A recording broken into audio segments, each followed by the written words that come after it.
नमस्कार, मैं नियाज खान और आप देख रहे हैं एनएमएफ न्यूज। प्रॉफिट मोहम्मद साहब पर विवादित टिप्पणी के बाद मामला काफी गर्मा गया।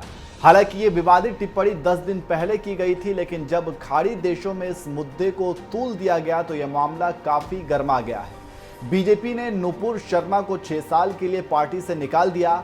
वहीं बीजेपी के इस फैसले का बहुत से लोग विरोध भी कर रहे हैं। यहां तक कि बीजेपी सांसद सुब्रमण्यम स्वामी भी सरकार पर हमला बोल दिया है। सुब्रमण्यम स्वामी अपने बेबाक अंदाज के लिए जाने जाते हैं और मोदी सरकार को भी समय समय पर घेरते नजर आते हैं। इसी कड़ी में सुब्रमण्यम स्वामी ने नुपुर शर्मा के मामले में बीजेपी के एक्शन पर हमला बोलते हुए कहा कि खाड़ी देशों के सामने मोदी सरकार पूरी तरह से झुक गई है। बीजेपी नेता यही नहीं रुके, उन्होंने रूस, अमेरिका, चीन तक के साथ संबंधों की कमियों को भी उजागर कर दिया।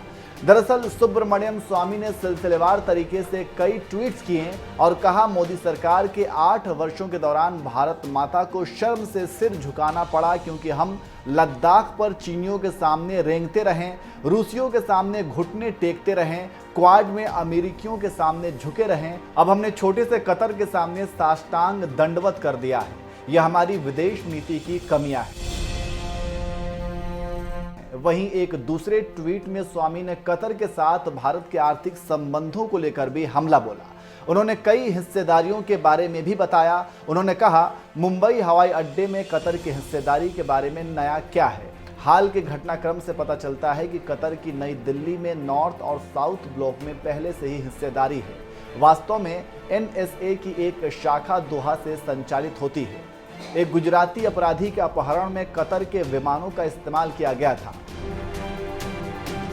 आपको बता दें कि एक टीवी डिबेट के दौरान नुपुर शर्मा ने पैगंबर मोहम्मद को लेकर विवादित टिप्पणी कर दी थी। इसे लेकर कानपुर में बंद बुलाया गया और इसी दौरान हिंसा भड़क उठी। इसी बीच इन बयानों को लेकर खाड़ी देशों से विरोध के स्वर उठने लगे।